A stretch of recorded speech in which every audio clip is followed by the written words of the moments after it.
Monsieur Jules Foguet, bonjour. Bonjour Pierre Giscard. Nous sommes très heureux sur la chaîne de télévision DIAF TV de vous accueillir aujourd'hui pour une émission, pour un débat ouvert, suite auquel nous vous donnerons l'occasion de présenter en long et en large l'Alliance patriotique que vous représentez. Est-ce que c'est une opportunité pour vous de vous exprimer enfin et d'expliquer à nos compatriotes qui vous êtes? C'est surtout une opportunité de présenter la paix et de dire à nos compatriotes camerounais qui nous sommes et ce que nous envisageons de faire avec eux. Mais avant, je voudrais effectivement vous remercier de nous donner cette opportunité-là et remercier tous les auditeurs de DIAF TV qui vont nous écouter et qui nous apporteront certainement leurs critiques par rapport à l'exercice que nous allons engager. Bien, maintenant que le décor est planté, j'ai envie, avec votre autorisation, de rentrer dans le vif du sujet et de vous poser d'entrée de jeu la première question qui me taraude l'esprit. Vous vous êtes présenté tantôt comme président, porte-parole, je ne sais plus très bien. Non, je ne suis pas président. Je suis le porte-parole adjoint de l'Alliance patriotique. Le porte-parole étant ma camarade que je salue bien fort, Henriette Ekoué, qui est le porte-parole du mouvement, et le coordonnateur général étant le camarade Yarnier. Voilà. Donc vous avez été coopté, si je comprends bien, pour représenter l'Alliance à cette émission d'aujourd'hui. Je représente dans mes fonctions de porte-parole adjoint la personne qui peut, dans le cadre de cette émission, porter non pas ma parole, mais la parole de l'Alliance. Bien, je n'ai aucun doute que vous avez toute la légitimité pour dire ce que vous pensez au nom de l'Alliance patriotique aujourd'hui. Non, pas besoin d'avoir de doute. Bien.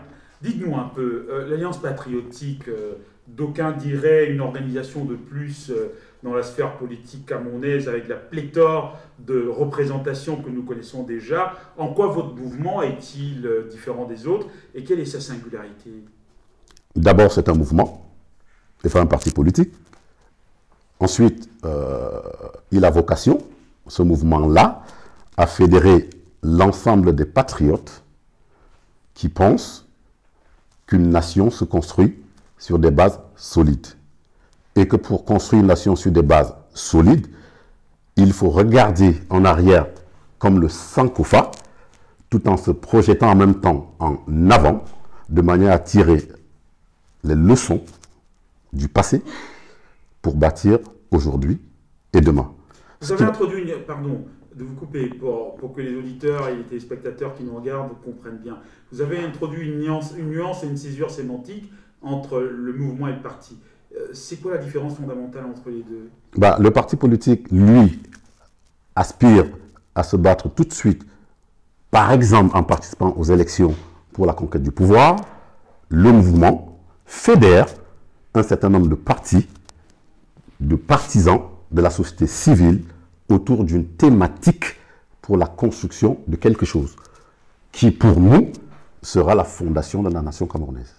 Donc, ce que vous essayez de nous dire, c'est que la singularité de votre mouvement, c'est probablement la projection du Cameroun vers sa renaissance, c'est cela? On n'est pas les seuls à la projeter. La singularité, c'est que nous allons nous appuyer sur le concept de contentieux historique pour appeler à un débat qui posera les bases et les fondements d'une vraie nation moderne. Et dans cette nation, nous allons veiller à ce que nous détenions, nous, Camerounais, les instruments de notre autonomie. Voilà ce qui va faire notre singularité.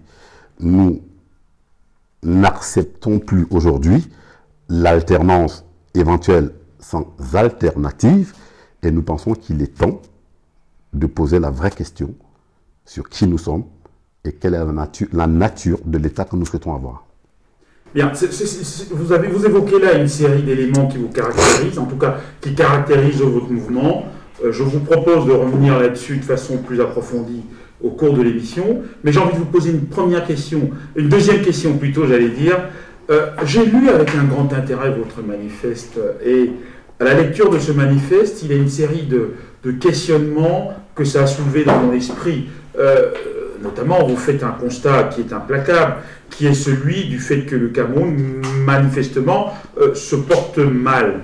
Est-ce que vous pouvez, pour les auditeurs et les téléspectateurs qui nous regardent, nous dire de façon très concrète ce que votre mouvement envisage de construire dans la perspective de la renaissance de ce pays-là? Très concrètement, nous avons fait l'observation suivante. Depuis ce qu'il est convenu d'appeler les indépendances, le Cameroun n'a pas évolué dans le sens d'un plus grand bonheur de sa population. C'est un constat que tout le monde peut faire. Nous avons essayé de comprendre les raisons pour lesquelles ce Cameroun-là, qui est pourtant riche de toutes les potentialités humaines, naturelles, tout ce qu'on peut, n'arrive pas à avancer dans le sens du bonheur de sa population. Et nous nous sommes rendus compte qu'il y a un contentieux qui subsiste, que nous appelons le contentieux historique, qui fait que le Cameroun est aujourd'hui gouverné par des dirigeants qui ne défendent pas autant pour moi les intérêts de la nation, mais qui portent les intérêts d'autres personnes. C'est la raison pour laquelle nous avons pensé à cette plateforme que nous appelons Alliance patriotique, qui permettra de fédérer toutes les bonnes volontés de manière transpartisane qui font le même constat que nous et dont l'objectif est d'apporter un bien-être aux populations camerounaises, qui était le troisième objectif de l'UPC à sa création. Voilà ce qui peut aujourd'hui expliquer que nous soyons à créer une alliance patriotique là où existent déjà 300 partis politiques. Eh bien, peut-être que ça intéresserait nos téléspectateurs et potentiellement les futurs adhérents à l'Alliance de comprendre comment est-ce que vous êtes structurellement organisé. À la date d'aujourd'hui, structurellement, nous avons une alliance qui s'appelle Alliance patriotique, qui est une organisation, je l'ai dit, qui doit fonctionner en mode réseau. C'est-à-dire que... Qu'est-ce que ça veut dire le mode réseau? Le mode réseau veut dire que adhère à l'Alliance patriotique un ensemble de mouvements, la seule condition étant d'accepter les points fondamentaux définis par l'Alliance. Et dans ce réseau-là, ça peut être des groupes d'action dans un quartier. Une plateforme sur le net. Très concrètement, comment est-ce que moi, demain, si je suis en cohérence avec la projection de votre mouvement, je pourrais y adhérer? On a une plateforme qui s'appelle alliancepatriotique.group. Les termes techniques sont maîtrisés par les responsables informatiques, mais il y a une plateforme qui existe. Sur cette plateforme est publié effectivement à la fois le manifeste et la charte qu'il faut accepter pour faire partie de cette organisation-là. Et on peut même, dans son petit coin, dans son petit quartier, décider de créer un groupe d'action qui appartiendra à l'Alliance patriotique à la condition d'accepter et de signer la charte. En gros, aujourd'hui, c'est comme ça qu'on va fonctionner. L'idée essentielle, encore une fois, je vous le rappelle, étant de s'appuyer sur le contentieux historique pour poser la problématique du mal-être camerounais, de la mauvaise gouvernance camerounaise. On y reviendra peut-être, mais précisons d'abord structurellement comment est-ce que votre mouvement, excusez-moi... Un mouvement. Tout à fait. Mais comment est-ce que très concrètement, d'abord, quel est le segment que vous ciblez? Est-ce que les partis politiques peuvent par exemple adhérer à votre mouvement? Oui. J'ai dit au départ, on est transpartisan. C'est-à-dire qu'aujourd'hui, le patriarche Paul Biya comprendrait la nécessité d'étudier le contentieux historique et demanderait à réfléchir avec nous à l'Alliance patriotique, il sera le bienvenu. À la condition, effectivement, de tourner le dos au néocolonialisme et de poser le problème d'une véritable refondation de la nation camerounaise et la consolidation de l'unité nationale et pas l'incantation qu'on entend aujourd'hui. Mais à vous lire et à vous entendre, j'ai plutôt le sentiment que le Cameroun est dans une véritable impasse politique. Est-ce que vous pouvez décliner cette impasse en quelques mots? On est dans une impasse politique pour plusieurs raisons, et je me contenterai d'en citer deux. Ça fait 36 ans qu'on a le même gouvernement. Ça fait 70 ans qu'on a la même structuration de gouvernement. C'est-à-dire qu'en réalité, depuis ce qu'il est convenu d'appeler les indépendances, on a eu deux hommes qui ont dirigé le Cameroun, et deux hommes qui font partie du même mouvement, UNC, UC, RDPC. Est-ce qu'il y a des conséquences que vous pouvez tirer de cet état de fait? Oui, les conséquences sont qu'ils représentent l'extérieur, et en tout cas pas le peuple camerounais. Les dirigeants du Cameroun actuel représentent l'extérieur. Ils représentent l'extérieur, puisque nous considérons, il est fort mais il est vrai, nous considérons que c'est le néocolonialisme, que c'est l'autre façon de coloniser. On n'a plus besoin d'être sur place, Il suffit de choisir des hommes et des hommes et des femmes sur place qui exécutent ce que nous souhaitons et nous colonisons. C'est ça le néocolonialisme, hein, très simplement dit. Nous pensons qu'au Cameroun, on est là-dedans. Est-ce que vous êtes en train de dire avec force que le gouvernement et la représentation institutionnelle actuelle n'est que le continuum de l'action du colon? C'est ce que je dis. Après 60 ans d'indépendance? C'est ce que je dis. C'est ce que je dis. Je ne suis pas le seul à dire. Est-ce que vous ne tirez pas le trait très fort là? Il n'est pas fort du tout. Il représente juste la réalité, et une réalité qui s'appelle le contentieux historique. Mais comment il se matérialise cette réalité? Savez-vous où a été déclarée la guerre contre Boko Haram? J'en sais rien, vous allez me dire. À Paris, par le président Paul Biya. C'est pas un signe fort, ça. C'est de Paris que la guerre contre Boko Haram a été déclarée. Par le président Paul Biya. C'est probablement parce que les moyens logistiques sont fournis par notre partenaire militaire qui est la France. Et pourquoi les moyens logistiques devraient être fournis par la France après 60 ans d'indépendance? Mais ça ne traduit pas forcément qu'on est dans une espèce de domination d'un pays sur un autre et qu'on est dans la continuité de la colonisation. On est dans la continuité de la colonisation sous une autre forme. Sous une autre forme. Parce qu'on ne s'est jamais posé les vraies questions de cette rupture en réalité. Et c'est pour ça que nous pensons qu'il est nécessaire aujourd'hui de reposer la problématique du contentieux historique. Parce que l'indépendance dont on parle, dans quelles conditions l'a-t-on obtenue? Et au moment de ces indépendances, avons-nous eu la possibilité d'implémenter nous-mêmes les éléments de notre propre souveraineté? Nous pensons que non. Et c'est pour ça que nous estimons qu'aujourd'hui, il faut absolument vider ce contentieux historique pour donner la chance à ce merveilleux peuple camerounais d'aller vers son destin, d'aller vers le destin qui est le sien. Vous nous dites que le Cameroun est dans l'impasse et vous dites, vous décrivez l'impasse du Cameroun en considérant que voici 36 ans ou bien plus, qu'il n'y a que 2 personnes qui ont dirigé le Cameroun. Mais par ailleurs, la réalité n'est pas différente. Est-ce qu'on peut considérer que d'autres pays qui connaissent des situations bien meilleures que la nôtre, sur le plan économique, sur le plan politique, avec des alternances multiples, sont aussi dans l'impasse?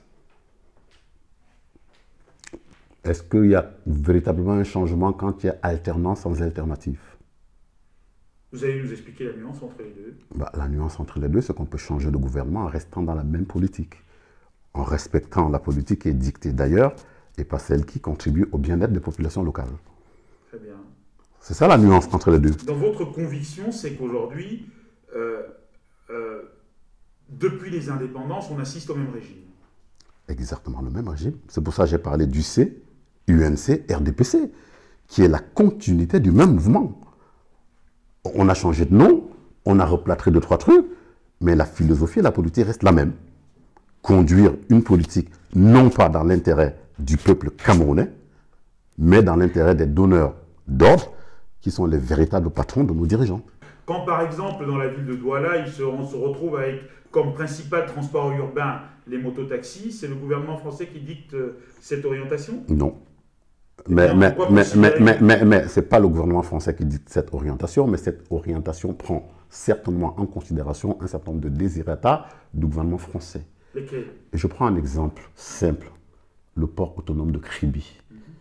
Comment se fait-il qu'après un appel d'offres, on ait décidé par la suite de le réattribuer à quelqu'un d'autre? Voilà des exemples qui sont censés nous permettre de nous convaincre. Nous, on est convaincus à l'Alliance patriotique que le continuum du colonialisme existe toujours et qu'il est absolument urgent de faire quelque chose. Et faire quelque chose, c'est poser sur la table les termes de ce contentieux que nous avons avec notre ancien colonisateur, même si sur le plan juridique, il nous dira qu'il n'était pas le colonisateur, mais dans les faits, il a été colonisateur, notre ancien colonisateur, et donc de vider ce contentieux historique. Mais l'exemple que vous venez de soulever peut simplement relever de l'efficacité de la diplomatie économique, en l'occurrence de la France, par exemple. Ça ne s'appelle pas une diplomatie d'efficacité économique. Ça s'appelle des instructions données à des employés vous portez la pour exécuter. De ce que vous dites. C'est moi qui le dis. D'accord. J'en porte la paternité. Donc je suppose que vous êtes dans le secret des dossiers. C'est pas une question de secret des dossiers. Simplement, en simple citoyen, quand on a un appel d'offres et qu'on le change par la suite au bénéfice de quelqu'un qui par ailleurs est décrié, et qui vient d'être mis en examen en France, dans son pays, pour des faits semblables, nous amène à réfléchir, à dire des choses. D'accord. Mais au cœur de votre raisonnement idéologique, j'ai le sentiment, même au-delà du sentiment, j'ai la conviction que l'axe central de votre raisonnement, qui, de mon point de vue, projettera le Cameroun vers l'avant, commencera à partir de la reconquête de sa souveraineté. Est-ce exact? C'est exact. Qu'est-ce que vous mettez derrière le vocable? Qu'est-ce que vous mettez derrière la souveraineté? Nous mettons derrière le vocable souveraineté une chose simple: détenir nous-mêmes les leviers de notre efficacité. C'est ça la souveraineté. Pouvoir définir nous-mêmes sans influence notre politique, qu'elle soit économique, qu'elle soit sociale, ne pas répondre aux injonctions de qui que ce soit, qu'il s'appelle FMI ou Banque mondiale ou peu importe. Voilà, détenir ces éléments-là, remettre le peuple au centre du jeu et que toute décision à prendre n'est qu'un seul critère de mesure: quels seront les effets de cette décision sur la cohésion sociale du peuple. Voilà la souveraineté. Je vous rappelle au passage que le FMI intervient dans toutes les économies du monde, hein. Ouais, même celles des pays qui sont supposés être souverains. Enfin, on a vu la difficulté qu'elle a eu à intervenir en Grèce. Hein. On a vu comment les Européens... on a eu beaucoup de difficultés. Hein. On a vu effectivement comment ce qui paraissait normal et naturel pour nos pays devenait une difficulté pour les autres pays. On l'a vu. Elle est tout de même intervenue. Pas de la même façon. Pas de la même façon. La configuration économique n'est pas... Pas de la même façon. Oui. Donc, à un moment donné, il faut effectivement tirer leçon de toutes ces approches-là et comprendre que ce qui n'est pas bon pour les autres ne peut pas être bon pour nous. Mais moi, je vais aborder le concept de la souveraineté avec vous. Les juristes pensent que la souveraineté, c'est deux dimensions. La souveraineté, ils qualifient la souveraineté sur le plan matériel, la souveraineté sur le plan formel. Sur le plan formel, c'est la question de la capacité du dernier mot. Est-ce que le Cameroun n'a pas la capacité du dernier mot? Non. Vous en êtes certain? Parce qu'elle n'a pas encore résolu son contentieux. La ratification des conventions internationales qu'elle fait par ailleurs, elle est dictée par le colon? Je ne vais pas vous surprendre si je vous dis qu'on a signé il n'y a pas longtemps les APE. Vous croyez que c'est vraiment le Cameroun qui a décidé de signer les APE? Mais je ne sais rien, vous allez nous expliquer. Moi, j'ai l'impression que non. Vous avez juste une impression? J'ai le sentiment que non. Parce qu'effectivement, je n'étais pas dans le secret des dieux. Mais toute personne logique, dotée d'un peu de bon sens, comprendrait que la signature des APE signe la mort de la petite économie. Voilà pourquoi je vais revenir là-dessus, mais je reviendrai parce que pour nous, c'est une variable explicative conséquente de cette situation, du contentieux historique qu'il faut vider. Mais vous ne pouvez pas, vous convenez avec moi que vous ne pouvez pas prendre un exemple isolé, même s'il est pertinent, et considérer que toute la relation entre le Cameroun et son colonisateur, en l'espèce la France, est basée sur un rapport de domination. Ce serait quand même un peu osé, non? Je ne sais pas si c'est osé, mais ça traduit la réalité. Je sais que la réalité n'est toujours pas très bonne à entendre, quelquefois. Ça traduit votre réalité. Une réalité qui est la nôtre, effectivement. Mais une réalité qui colle à une observation et à une vraie analyse de la situation. Pourquoi pensez-vous que la convention APE est si déséquilibrée, d'ailleurs? Je n'ai pas dit qu'elle est déséquilibrée. J'ai dit qu'elle est néfaste. Pourquoi pensez-vous? C'est pas la même chose. J'entends. Elle aurait été déséquilibrée, je pourrais encore m'en contenter. J'entends. Je dis qu'elle est néfaste. Pourquoi est-elle néfaste? Elle est néfaste parce qu'elle vous permet d'ouvrir vos portes à tout type de production qui sont par ailleurs subventionnées pour faire concurrence à des artisans qui n'ont aucune aide de personne et qui se battent tout seuls dans leur petit coin. Vous avez un exemple concret? Je n'ai pas besoin d'exemple. Tout est exemple. Qu'est-ce que le Cameroun peut exporter en France? Dans le cadre des conventions APE, qu'est-ce qu'on peut exporter? Nous allons tout importer. Tout. Y compris les vêtements qu'on va porter, y compris les stylos qu'on va utiliser pour écrire. On va tout importer. Mais qu'est-ce qu'on va exporter en contrepartie? Même l'artisanat, qui à un moment donné aurait pu nous donner la capacité à dire on va exporter quelque chose, a délibérément été négligé. De sorte qu'aujourd'hui, il n'y a pratiquement plus rien. Vous pensez que la politique fiscale camerounaise est définie par le colon? Elle n'est peut-être pas définie par le colon, mais j'espère que vous savez quand même qu'une partie que la France a un droit pratiquement de veto au sein de la Banque centrale. Hein. J'espère que vous le savez ça. J'espère que vous savez que toutes nos banques sont contrôlées par cette banque centrale et que, y compris la politique de crédit, peut être déterminée par cette banque centrale. Vous savez, c'est assez pernicieux ce truc. On ne va pas le faire ouvertement devant tout le monde. On a une banque centrale.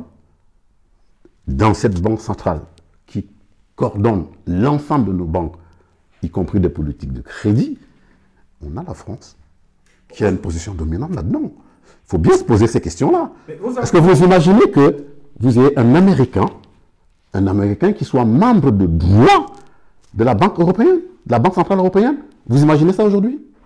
Moi non. Moi non. Mais vos arguments sont toutes recevables. Mais j'allais vous poser une question très concrète. Comment fait-on pour recouvrer cette souveraineté qui, de votre point de vue, fait défaut? D'abord, on commence par s'asseoir autour de la table, ce que nous appelons de tous nos voeux. Qui commence à s'asseoir autour de la table? Le peuple camerounais. Le Cameroun. Mais c'est un peu abstrait. C'est pas abstrait. C'est pas abstrait cette affaire. Représenté par qui?